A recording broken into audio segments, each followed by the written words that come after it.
ምሕርናኽ ኣብ ዝተፈላለዩ ሰባት ብዝተፈላለየ ኣጋጣምን ግዜን ዘጋጥም ዝተፈላለየ ድምፂ ዘለዎ ክስተት እዩ።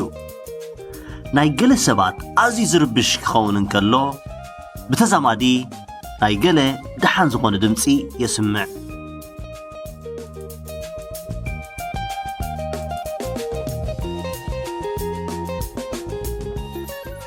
እዚ ክስተት ዘይምችእ ድምፂ ብምፍጣር ነቶም ኣብ ጥቓኻ ወይ ምሳኻ ዝድቅሱ ሰባት ዝርብሽን ዘናውፅን ዘይበሃግ ድምፂ እዩ።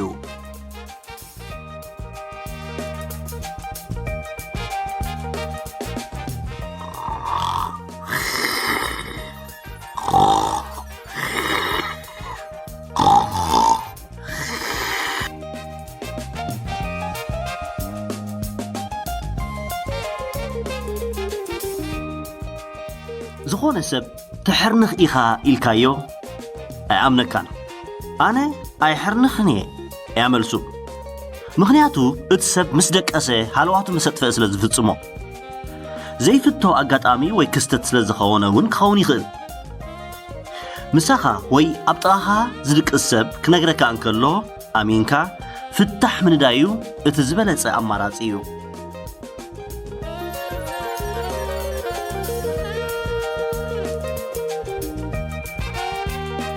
ምሕርናኽ ግን እንታይ እዩ? ብኸመይ ከይምዕብል ኣፈዋውስኡ ኸ?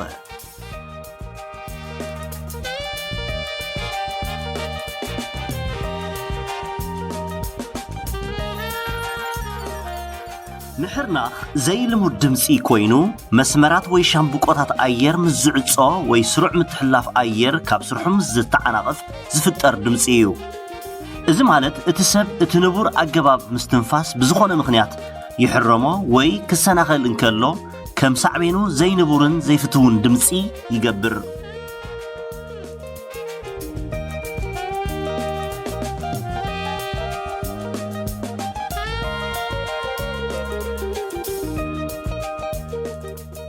ገለ ካብ ጠንቅታት ምሕርናኽ ካብ መጠን ንላዕሊ ምኽሳዕ፣ ሓደ ጸገማት ኣብ መስመራት ናይ ጎሮሮን ኣፍንጫን፣ ምትካኽ ሽጋራ፣ ብብዝሒ ኣልኮላዊ መስተ ምስታይ፣ ከምኡውን ቁጥዐ ኣብ መስመራት ኣፍንጫ ዘስዕቦ ምጽባብ ወይ ምዕጻው መተሓላለፊ ኣየር ክኾኑ ይኽእሉ። ምሕርናኽ ካብ ደቂ ኣንስትዮ ኣብ ደቂ ተባዕትዮ ብብዝሒ ከም ዝርአ ዝተገብሩ መጽናዕትታት የረድኡ።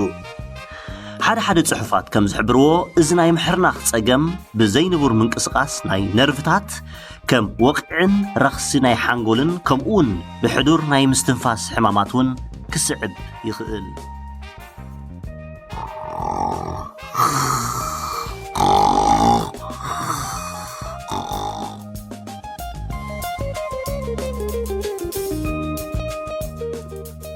ገለ ካብ መከላኸሊኡ ምስ ንርኢ መተርኣስካ ከም ዝጥዕመካ ጌርካ ምጥቃም፣ ብሕቆኻ ትድቅስ እንተኾንካ ብወገን ርእሲ ዝርከብ እግሪ ዓራት ቁሩብ ከም ዝብርኽ ምግባር፣ ቁጥዐ ከስዕቡ ዝኽእሉ ነገራት ካብ ዓራትካ ወይ መደቀሲኻ ምእላይ፣ ቅድሚ ናይ ድቃስ እዋን ማለት ቅድሚ ድቃስካ 3 ሰዓት ዝኾነ ኣልኮላዊ መስተን ከቢድ ምግብታትን ዘይምውሳድ፣ ኣካላዊ ምንቅስቓስ ብምዝውታር ክብደት ሰብነትካ ምንካይን ኣብ ጎሮሮን ዝርከብ ስብሓዊ ነገር ምእላይ፣ ጠንቁን ንምፍላጥ ፍወሳ ንምርካብ ናብ ማእከል ጥዕና ኬድካ ምስ ሰብ ሞያ ጥዕና ምዝርራብ።